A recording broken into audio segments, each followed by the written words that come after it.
pertanyaan saya, coba siapa yang masih ingat aliran darah? Kita intermezzo dikit.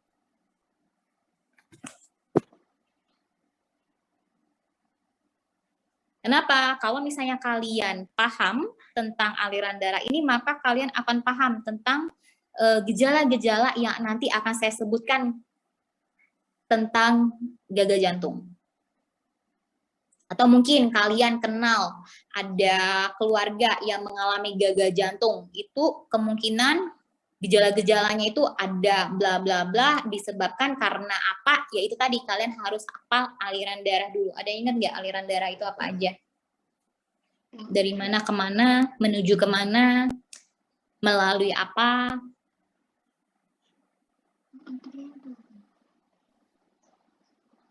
Kemarin kan masuk ya di ujian ya? Masuk ya di ujian? Oke, Rea Amanda.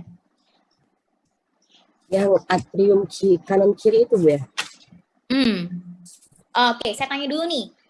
Bagian jantung itu ada berapa, Rea? Ada 4, Bu. Apa saja? Atrium kanan, atrium kiri, vertikal kanan, vertikal kiri. Oke, sekarang aliran darah itu dari mana, melalui apa, menuju apa, ke mana? Masuk dari atrium kanan, lalu masuk ke trikuspid, masuk ke trikuspid, dan masuk ke ventrikal kanan. Apa itu trikuspid? Trikuspid itu pembatas antara atrium dan ventrikal, Bu. Atrium dan ventrikel apa? Kanan, kiri dan kiri. Kalau atrium kiri dan ventrikel kiri namanya trikuspid juga? Bukan. Bikuspid, Bu. Apa? Bikuspid. Nah, bedain ya. Kalau trikuspid itu yang berada di atrium kanan dan juga ventrikel kanan. Ingat itu. Oke, jadi tadi darah masuk ke dalam jantung ya. Darah dari mana itu, Rea? Asalnya yang masuk ke dalam atrium kanan? Dari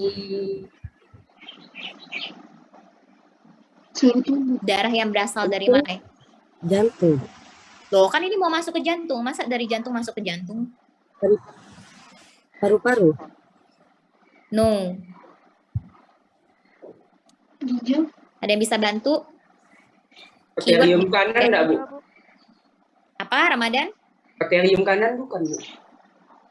Bukan, jadi kan jantung itu kan ada atrium kanan, ada ventrikel kanan, atrium kiri, ventrikel kiri. Tadi Rea menyatakan bahwa darah itu akan masuk ke jantung bagian atrium kanan, ya enggak?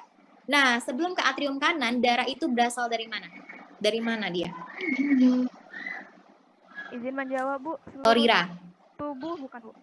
Nah, dari seluruh tubuh. Melalui apa? Yang membawa itu apa? Yang membawa darah dari seluruh tubuh ke jantung itu apa? Aorta ya. No, aorta itu apa definisinya?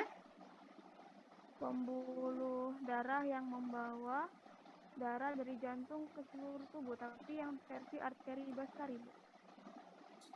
Pembuluh darah yang membawa darah dari jantung ke seluruh tubuh. Sedangkan yang kita bahas tadi adalah yang dari seluruh tubuh ke jantung. Artinya yang membawa itu adalah pembuluh darah apa? Vena bukan? Vena apa? Yang membawa darah masuk ke dalam atrium kanan. Sebelum vena masuk cava superior. Vena cava, kalau yang bagian atas namanya, yang dari tubuh bagian atas namanya vena cava superior. Kalau yang membawa darah dari tubuh bagian bawah namanya vena cava inferior. Nah, itu. Oke, jadi darah yang dibawa oleh vena cava superior maupun inferior dari seluruh tubuh menuju ke jantung masuk ke dalam yang Rea tadi bilang, yaitu atrium kanan. Kemudian dari atrium kanan masuk ke mana lagi? Masuk ke vertikal kanan melalui Rea? Dari atrium kanan masuk ke ventrikal kanan melalui bikuspid dan keluar melalui bikuspid. pintunya namanya apa? Katup bikuspid. Katupnya namanya apa? Trikuspid. Oke, trikuspid. Oke, sudah masuk nih ke ventrikel kanan. Terus kemana lagi darahnya? Keluar dari jantung menuju seluruh tubuh. Keluar dari jantung menuju paru-paru. Menuju ke paru-paru dulu. Di situ baru terjadi pertukaran gas, karbon dioksida, dan juga oksigen. Kemudian kemana lagi? Kemudian masuk ke jantung, ke atrium kiri. Oke, darah keluar dari paru-paru, masuk ke jantung bagian atrium kiri, terus melewati katup bikuspid dan masuk ke ventrikal kiri, lalu keluar dari jantung menuju seluruh tubuh. Oke, jadi yang bertugas untuk memompa darah ke seluruh tubuh adalah jantung bagian Kiri. yang mana? Vertikal kiri. Jantung bagian? Vertikal kiri. Udah jelas tadi dari penjelasan si Rea tadi. Yang memompa darah ke seluruh tubuh itu adalah jantung bagian Ventrikel kiri. Kiri. ventrikel kiri. Ventrikel kiri. Jadi ingat, kalau yang namanya gagal jantung kongestif tadi apa?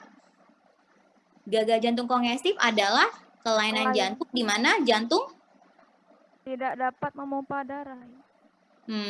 ya gangguan dalam memompa darah. Oke, dalam memompa darah akibatnya apa? Kalian bayangin ya. Darah yang tadinya ada di ventrikel kiri, ya kan ya, harusnya kan dipompa keluar ke seluruh tubuh. Tetapi karena gagal mengalami pemompaan tadi, darah kan itu akan tetap berada di ventrikel kiri. Karena saking penuhnya, maka darah tersebut itu nanti akan balik arah, balik lagi, yaitu ke atrium kiri, kemudian bisa balik lagi ke masuk ke dalam paru-paru. Ya, akibatnya apa? Akibatnya nanti di dalam paru-paru itu penuh dengan darah sehingga menyebabkan orang-orang yang mempunyai penyakit gagal jantung kongestif ini biasanya itu sesak nafas. Oke, ya. Kemudian misalnya kalau misalnya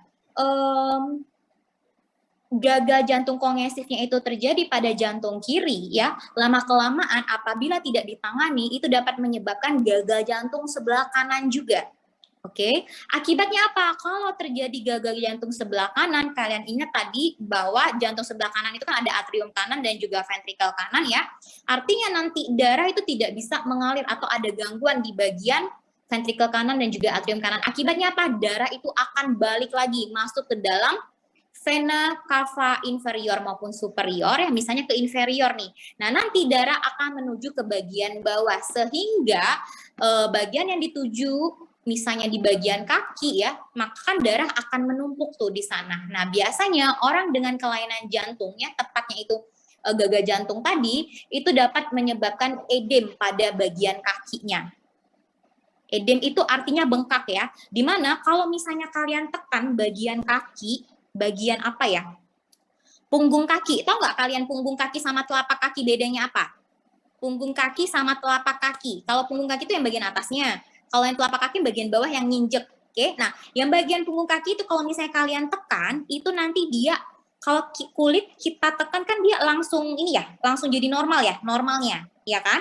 Nah tapi kalau misalnya terjadi edem atau pembengkakan penuh dengan cairan ya, atau penuh dengan darah ya di bawah kulit, maka di bagian yang penuh dengan cairan itu kalau kita tekan, itu nanti dia akan lama untuk kembali seperti semula. Gitu ya. Jadi kalau misalnya ada keluarga kalian yang sakit jantung, yang mana jantung itu ada gagal jantung kongestif, sudah sampai tahap di mana ada edem atau bengkak di kakinya, artinya sudah terjadi kerusakan pada bagian jantung kiri maupun kanan. Oke, tapi kalau misalnya belum terjadi edem, artinya gangguan jantungnya itu hanya masih berada di tahap yang gangguan pompa pada jantung sebelah kiri saja. Gitu ya. Biasanya apa contohnya? Yaitu tadi ya sesak nafas gara-gara penuh parunya dengan darah seperti itu. Oke, kita lanjut lagi yang tadi dulu.